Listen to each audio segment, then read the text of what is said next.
I remember the day I met Elise as clearly as I remember the code I wrote this morning. It was at the Northwest Cybersecurity Conference in Seattle, where rain streaked down the convention center's glass walls like data packets moving through a network. I was presenting on vulnerability management systems.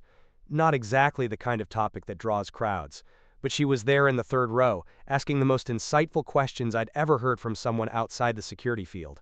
While everyone else's eyes glazed over at my technical explanations, hers lit up with understanding. She approached me afterward, introduced herself as the communications director for a marketing firm, and said, the way you secure information is a lot like how I package it. We're just working from opposite ends of the same problem. That was the moment, I think, when my carefully constructed life began to reorganize itself around her. We were married within a year. It made perfect sense from every logical perspective. We were compatible intellectually, professionally, and emotionally. At least, that's what my analysis told me. For 15 years, our life together functioned like a well-architected system. I designed security algorithms at Sentinel Defense that eventually became industry standards, while Elise rose through the ranks at Cascade Marketing until she was overseeing all client communications.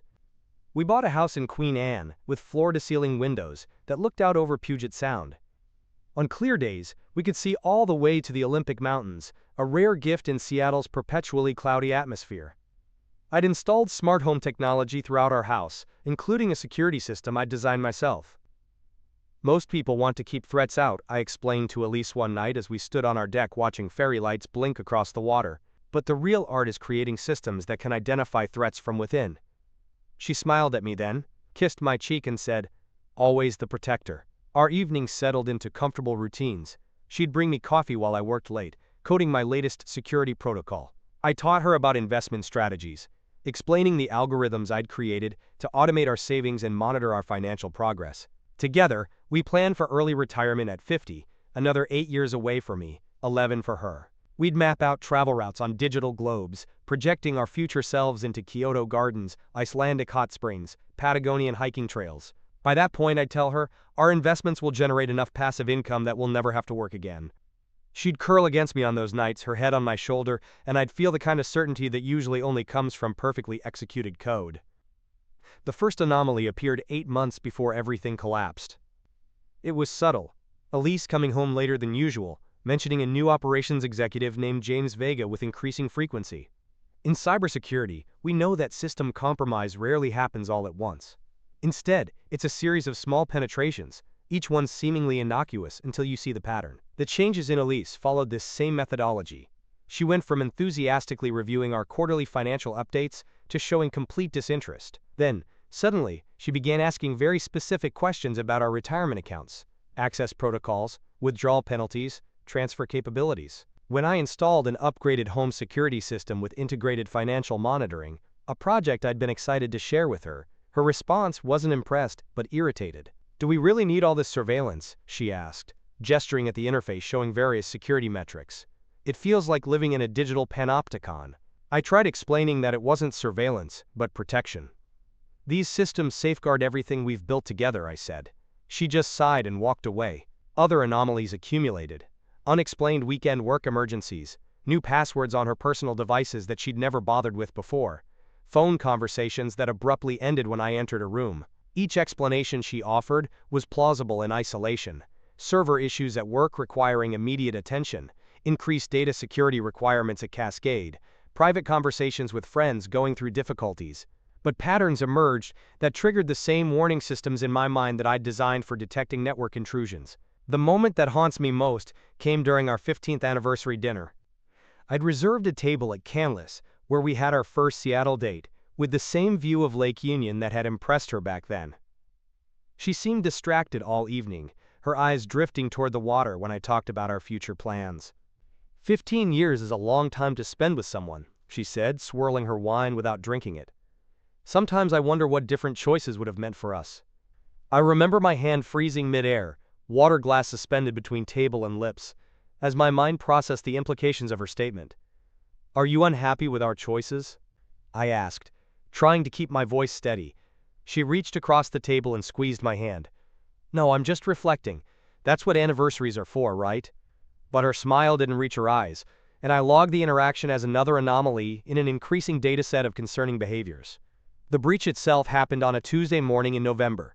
Seattle was experiencing its typical autumn gray rain pattering against my office window as I reviewed code for a new client security implementation. My phone buzzed with a text message from Elise, who was supposedly at a marketing summit in Portland. "I want a divorce. I found someone who actually makes me happy." My coffee grew cold on the desk as I stared at those words, feeling them cut through me with surgical precision. Before I could respond, another text arrived. "I've already transferred our retirement savings to my new account. You can keep the house." Time seemed to lock up like a frozen system, unresponsive to input. My hands trembled as I opened our joint account app, but I could feel my mind partitioning the emotional response, cordoning it off like quarantined malware, while the logical processes took over. What Elise couldn't have known, was that my home monitoring system included sophisticated financial tracking algorithms of my own design. When she initiated the unauthorized transfers, they triggered automatic security protocols, freezing the transactions and sending me detailed alerts with timestamps, IP addresses, and transfer destinations. As my phone filled with notifications, I sat perfectly still, watching the cascade of security measures I'd put in place activate one by one. The federal banking fraud detection systems had also flagged the unusual activity and prevented the transfers. In that moment, the betrayal crystallized into something colder and more defined than mere heartbreak. 15 years together, reduced to a text message and attempted theft.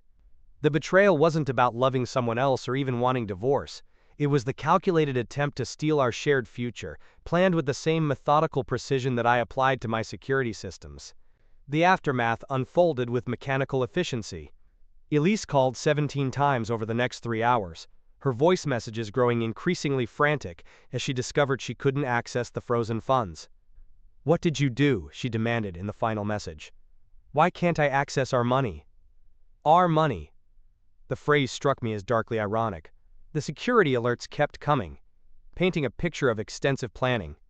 Elise had been researching offshore accounts for months, contacting realtors about property valuations in our neighborhood, and exchanging hundreds of messages with James Vega about financial projections and timelines. Then came the call from a banking compliance officer that expanded the scope of betrayal beyond our marriage. "Mr. Wright, we've detected unusual transfer patterns between Cascade Marketing Group's operational accounts and personal accounts connected to your wife. Given the significant sums involved and the pattern of transactions, we're obligated to report this to the appropriate authorities." I sat in our minimalist living room that night, rain lashing the windows, as I methodically compiled every piece of evidence from my security system logs. The data revealed a systematic embezzlement operation between Elise and James, diverting nearly $1.8 million from Cascade Marketing over 18 months. They had been planning to flee the country together, using our retirement savings as additional capital for their new life. Have you ever had that moment when your world collapses but somehow you keep functioning? Share your experience in the comments, and let me know if you've ever had to face betrayal while keeping your composure. For me, it was like operating in dual processing mode. One part of me continued performing necessary functions, while another part processed the trauma in background operations. I maintained my routines with eerie precision: work, gym, meals, while investigators built their case using the evidence I provided. Friends worried about my emotional state, concerned by my clinical approach to what they saw as a deeply emotional situation. "Aren't you angry?" my colleague David asked after I explained the situation with the same detachment I'd used to describe a security breach. "Of course," I replied, "but anger doesn't optimize the outcome." What I couldn't explain was how my systematic approach was the only thing preventing emotional system failure. Behind my composed exterior, grief ran like background processes, consuming all available resources. The woman I built my life with had been methodically dismantling it. The betrayal felt both intensely personal and clinically distant, like watching my own life through security camera footage. The investigation proceeded with algorithmic inevitability. My attorney, Harrison Mitchell, a former financial crimes prosecutor, methodically built a case using the evidence captured by my security systems. "In 20 years of practice," he told me, "I've never seen such comprehensive documentation of fraud. Your systems didn't just catch them, they painted the entire picture." When Elise was arrested at James Vega's apartment, she demanded to speak with me, I declined. There was nothing left in our communication pipeline that would yield productive outcomes. Instead, I watched the rain against my windows, wondering if the storm would wash away the invisible fingerprints she'd left throughout our home. 6 months later, I sat in the back of a courtroom, watching as Elise and James received their sentences for corporate fraud and attempted theft. Elise wore a charcoal gray suit that I'd never seen before, her hair pulled back in a severe style that emphasized the hollows that had formed in her cheeks. She looked older, diminished somehow. As the judge announced her 7-year sentence, her eyes found mine across the courtroom. The first time we'd made eye contact since that anniversary dinner. Her gaze held something between regret and resentment. I realized what she saw. Not the devastated husband she'd expected, but a composed witness whose systems had outsmarted her plans. 2 weeks after the sentencing, a letter arrived from the women's correctional facility where Elise was being held. I sat alone in our half-emptied house. I'd sold most of our furniture, unable to look at the pieces we'd selected together, with her handwritten pages spread across my lap and our wedding photo in my hand. It started with small financial adjustments at work, she wrote, tests to see if I could bypass the corporate accounting safeguards. Each success was like a rush, and James understood that thrill in a way you never could. He showed me how to move larger amounts, how to cover our tracks. We convinced ourselves we deserved it somehow, that we were undervalued, that we were just taking what should have been ours. When we planned to leave, I knew I'd need more than just what we'd taken from Cascade. Your retirement fund was so perfectly managed, so substantial, it seemed like the final piece we needed. Her letter continued, attempting to explain the inexplicable. I thought I wanted freedom from our predictable life, she concluded. Now I understand that what you built wasn't a cage but a foundation. By the time I realized that, it was too late for both of us. I sat there until darkness fell, the wedding photo growing indistinct in the fading light. The woman in the picture, smiling up at me with what I had interpreted as love, had been planning her exit for months while I was planning our future. For the first time since discovering her betrayal, I allowed myself to feel the full weight of what I'd lost, not just Elise, but the future we'd planned, the trust I'd invested, the certainty I once had. My security systems had protected our finances, but not my heart. Sometimes the systems we build to protect ourselves from external threats can't shield us from those closest to us. What protective mechanisms have you created in your life? Have they ever failed when you needed them most? In the end, I sold our house in Queen Anne, unable to live surrounded by the ghosts of our shared plans.